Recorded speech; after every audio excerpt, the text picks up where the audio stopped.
The sliding filament theory. The calcium released from the cytoplasmic reticulum binds with trophin,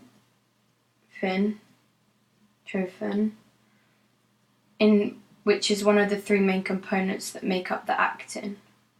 When the calcium binds with the trophin, this changes shape, so it moves to the trip and myosin. The myosin then reveals its attachment site. This allows the myosin head to attach to the actin.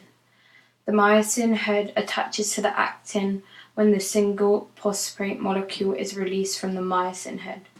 The myosin head then drags the actin closer to itself by contracting its arm, which makes it shorter and allows it to pull closer.